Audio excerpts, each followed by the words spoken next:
Welcome to our in-depth tutorial on earnings at risk, or EAR, a crucial concept for businesses and investors looking to understand financial risk in a volatile market. Today, we'll deep dive into what earnings at risk signifies, how to calculate it, and why it's so essential for financial stability. Earnings at risk represents the maximum expected loss in earnings due to adverse market conditions or operational issues over a specific period. In simpler terms, it's a measure of potential future financial loss. To illustrate, let's consider a manufacturing company, ABC Corp. Over the next quarter, due to uncertainties in raw material costs and fluctuating demand, ABC Corp. estimates the potential loss in earnings using the EAR approach. By assessing historical data and future projections, they calculate the maximum loss in earnings to be $500,000. Now, let's understand how to calculate EAR. The process involves statistical methods including variance-covariance, historical simulation, and Monte Carlo simulation. In this video, we'll focus on the variance-covariance approach. Assume a simple two-asset portfolio with known variance and covariance. To calculate earnings at risk, EAR, using the variance-covariance method, we need to understand the formula components.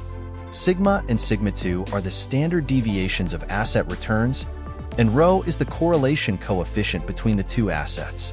Alpha represents the confidence level in standard deviations.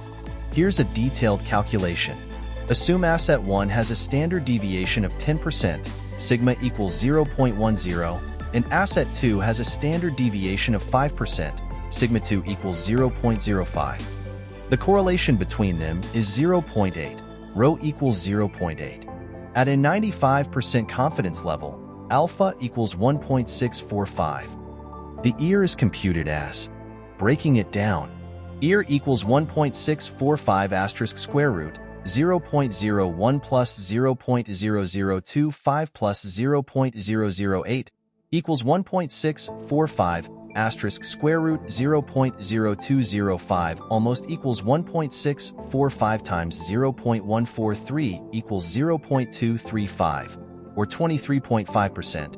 In this case, the earnings at risk for the portfolio over the period is 23.5% of the total earnings. This helps in setting aside adequate reserves and preparing for potential financial shortfalls. Next, let's look at a practical scenario where a company might use EAR.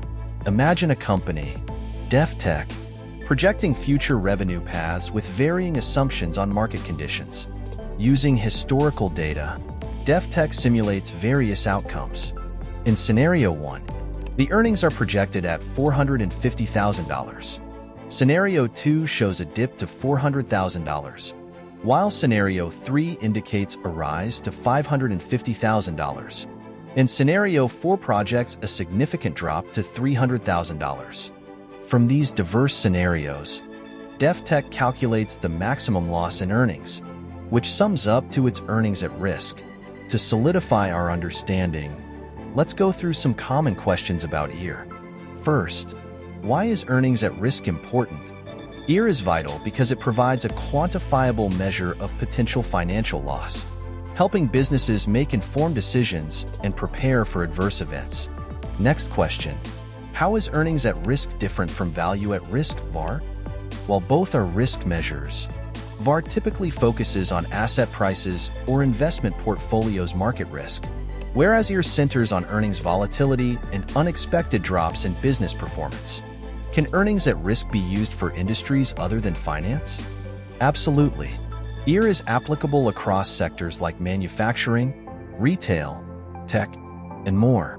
Any business with earnings fluctuations due to market or operational risks can benefit from calculating EAR. Lastly, what are the limitations of earnings at risk? While EAR is a powerful tool, it is based on historical data and certain assumptions, which may not always predict future market changes or unforeseen events perfectly. Additionally, it requires accurate data and robust statistical methods to be effective. In summary, earnings at risk is an essential metric for anticipating potential financial pitfalls. By understanding and calculating EAR, businesses can make proactive adjustments and safeguard their earnings against unpredictability. Thanks for joining us today.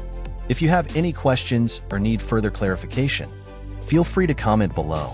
Don't forget to like, share, and subscribe for more in-depth financial tutorials. Until next time, stay financially savvy.